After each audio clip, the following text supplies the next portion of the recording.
Mama na say ma PENDREAM TV there osia dem yopo yo ate for mama kwaba ediba PENDREAM TV so biom na ene your first time subscribe to channel no fa unsabo adomani so say be ya di video bi ato be first person na we hwe ya like video no my na fa comment so ba ase ho news e ho ni say enra na President John Dramani Mahama share the press no meet the press enra the bar so na fiti enra no be pimire no master dia ma hu say JANDAM bi koso the propaganda bi koso gidi na dey na koso media for no nyina anti NDC media platforms nyina ka say president nsemo okafa galamsey issues no kwa fa so solve galamsey no ento asomunyansa bi anim Erastus Donkor Mannaseh Azure mu ni nema nyina be trot post wo Facebook a kire say President John Dramani Mahama wanka nkranche sembi amfa kwa fa so solve galamsey ntu mi so me tie program no me follow program me hu say nkrofo ni tantro because President John Dramani Mahama at least a lot of things are or the fighting galamsey no currently but frank enough e ka kire Ghana for say the big galamsey na nya dia within 8 months ya wetnya fighting gidi say na man for no by a process and oguso okanema bebre but adichi yen no hu sa man for sesa narrative no but mpese video President John Dramani Mahama e ka sa afa mo no oka ade mo oye no nyina obe oye nyina de solve galamsey no bo kire mo na mo hwe nti yenko hwe video no bra e ba de o bia de beto aso. The scourge of galamsey is receiving much attention. We've established the National Anti-Illegal Mining Operations Secretariat, NIMOS, as the Central Operations Command Center coordinating the national fight against illegal mining and its associated environmental degradation. In a coordinated effort across all security agencies and the Ministry of Lands and Natural Resources, 440 excavators have been seized. Over 1,400 arrests have been made, with suspects awaiting prosecution. Over 300 Shamfang machines have been confiscated and destroyed. Over 900 water pumps seized from illegal mining sites have been handed over to the Ministry of Agriculture for distribution to farmers for irrigation purposes. Of Ghana's 288 forest reserves, 44 had previously suffered varying degrees of destruction from illegal mining. Notably, 9 of those reserves had become no-go zones due to the presence of armed groups. Through the Ministry of Lands and Natural Resources and with support from the security agencies, we've successfully repossessed all 9 of these red-zoned forest reserves. However, over the weekend, the Jimira Forest Reserve and the Anria Futu section of the Offense Shelter Belt was re-invaded by illegal miners after these were handed back to the Forestry Commission. The military is currently working with NIMOS to repossess those reserves and establish a permanent presence in those liberated forest reserves to prevent re-incursion by illegal miners. 980 personnel have been recruited, trained and deployed in the western and savannah regions. They conduct daily operations on major river bodies, serving as community vanguards to ward off illegal mining activities. An additional 1,020 personnel will be recruited and deployed by the end of the year, bringing the total force to 2,000 blue water guards. The next phase will focus on dechemicalizing and restoring our water bodies to their pristine state. Feasibility studies for this critical restoration efforts are currently underway. In collaboration with the Ministry of Transport, and the Ministry of Finance, GRA Customs Division and the Ports and Harbours Authority, we've instituted a system for the proactive tracking of all imported excavators and earth-moving equipment from the port of entry. 1,200 excavators are going through the permitting process from the Transport Ministry, clearance from customs registration with DVLA, and tracking at the Minerals Commission. So far, we've registered 1,015 earth-moving and mining equipment. 647 have been registered and fitted with tracking devices. There are an additional 600 equipment at the port awaiting clearance. An additional 350 tracking devices are expected by September 12, 2025 to enhance this monitoring effort. I never expected, or I never deluded myself that the fight against illegal gold mining or galamsey was going to be an event. I mean, definitely, there's no magic wand. The decay has eaten so much over the last 8 years that it's going to take a lot of work to be able to overcome it. And I didn't expect that in 18 months we'll declare victory in the fight. As the livelihoods of about 4 million Ghanaians is on small-scale mining. And so it's going to be a process. It's not going to be an event. But we will not give up. We have a determination to get on top of it. The Gold Board was introduced as part of reforms. And if the Gold Board was not introduced, I mean, those who were taking the profits from the small-scale mining sector were the foreign traders who were taking that money away. In 6 months, we have exported over $6 billion. About $4 billion of that money was going to go into the private or foreign traders. And so the first thing is you shut the stable door so that the horse doesn't escape, which is what we've done. So if it's from illegal sources, it's from legal sources. At least it's our land that is being destroyed. So let us get the benefit of it instead of foreign traders. So that's the first thing. But if you go and read the Gold Board law, it has a requirement for tracking and tracing. And as I speak, the Gold Board is working with an organization to put on a track and trace system. And so they're going to see those who have legitimate license requirements so that they can assist them in responsible mining, so that we can buy that gold off them. Once we do tracking and tracing, it's in our interest, because then we can export under LBMA, and we'll get more profit from exporting under LBMA. So the Gold Board is not just about buying gold, it's also about financing responsible small-scale mining. And mind you, small-scale mining is not illegal in this country. It's provided for in our laws. It's just that in many cases, we've not even trained the miners about what responsible mining is.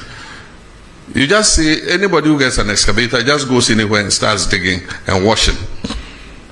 But small-scale mining takes place in Australia. It takes place in Canada.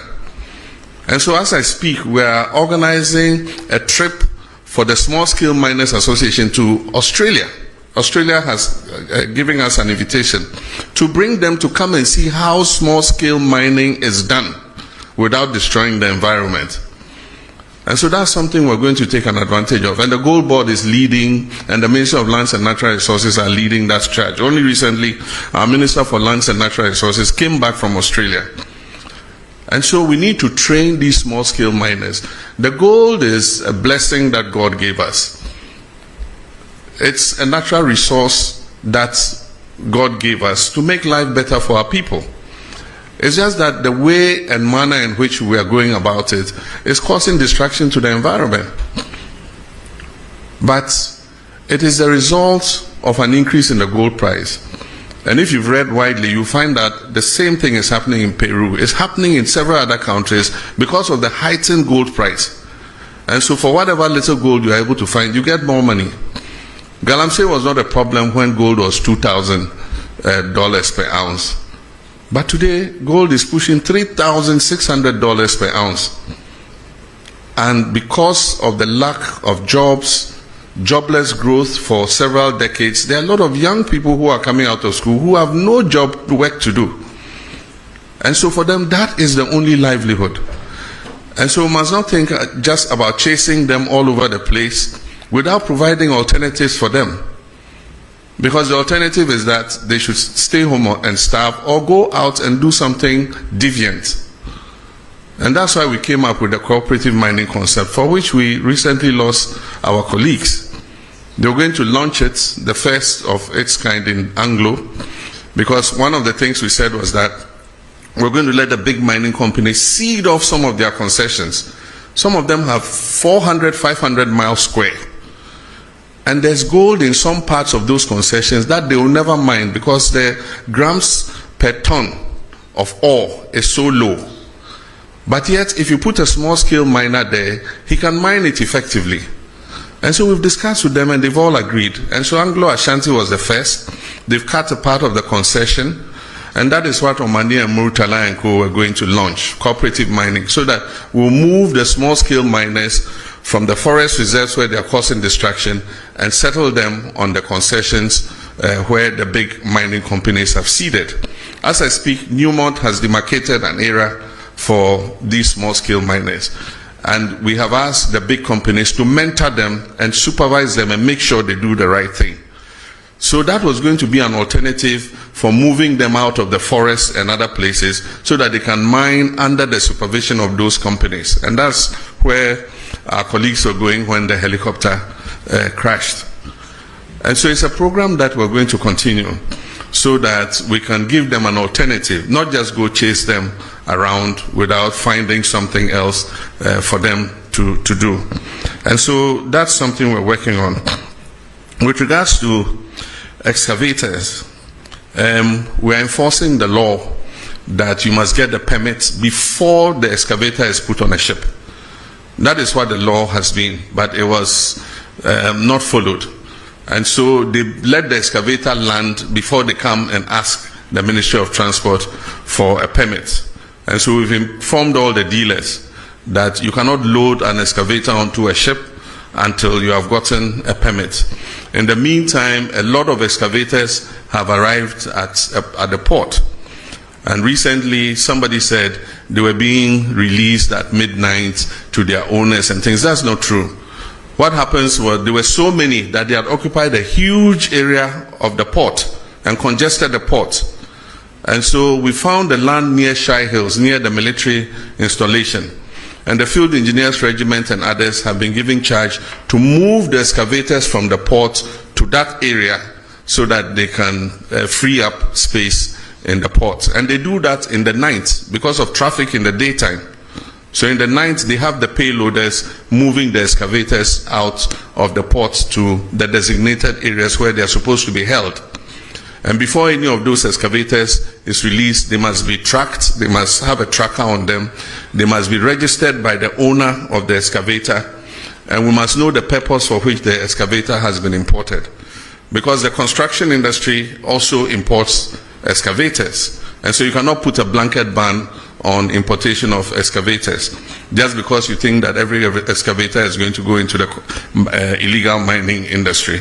Even the big mining companies that have licenses import excavators. And so we want to know who is importing the excavators, who it is going to. We want to be able to put a tracker on it and be able to trace that excavator wherever it is in the country. We called off the IGP's anti-Galamsey task force because they are supposed to coordinate with NIMOS, that is the National Anti-Illegal Mining Operations Secretariat. Unfortunately, they were not doing that. So every little commander in any this thing gets up, Galamsey phobia, they can't tell who is licensed, they can't tell who is not licensed. And so it was just like an attack on the whole small-scale mining industry. And so what we said was they should freeze their action, they should synchronize it with the National Anti-Galamsey Operational Secretariat so that they can be directed exactly to where to go in terms of the anti-Galamsey fight. While we're fighting Galamsey, it doesn't mean that it's a free-for-all for everybody to get up.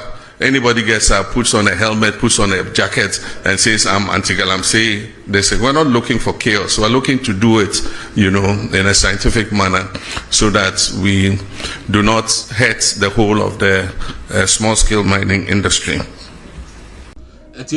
Video na yakohwe no nti wa hwe video ya yakohwe na wo hwe de ekoso na se wo hwe de a propaganda ekoso wo kurum se Mahama nkahwe amfar Galamsey ho ena ne mo kafa Galamsey won hyenkran wo hwe hyehyɛ ya Mahama de atodo anyina wo Galamsey mu na aka kyem se hyehyɛ wo anyina nhye nkran a na wo de awoka because water guard for dan chen a Mahama say police for no the police for no go nwura mu no. Police for most of the IGP do omukoyo the difference between small scale mining and Galamsey no nti omuko mu nyina afra but small scale miners no any Galamsey for no nyina no a thin line be na between them. Into one who ya over attack when you know meanwhile so be certified. Can say or buy 8 months we know. Wa hoti license in Adima Galamsey for online license obia. Akufo don kwandi over 1,200 licenses illegal miners. Small scale miners are no on mining. Inti president name be go akwem ma wakanya ma we nyina de ago akwem. Can say police for no because omo nim nyama no so yi papa no. Ama IGP aye mu nyina free o. E na ode omo akoka anti Galamsey squad ne hu so de be ya mbe tretre mu de nyama fa Galamsey hu na mbe hu yi. Inti unam na wo propaganda say omutina John Mama buy scandal bi am by omo hu nyina hyehye omo. On person scandal be at all costs so that be met me there cassette John Mama. But nipa nyame hira no de na wo hira no ye no hwe nyi. Men ka me mama kasa wa atie for me jam asi ha. News bi aba bi mu a obesanti yanka ha PENDREAM TV. And your first time subscribe to channel no. On the bell bi was here no wa subscribe that and so for notification into so no me bell no so na choose all so that be ya the video be atu we first person na like video ni man story we so the audio fa ho no ma ye hu comment or comment section story be atu bi ma we tie nkan bi adamasipi Maneva na se ma PENDREAM TV. PENDREAM TV de osiedem yopo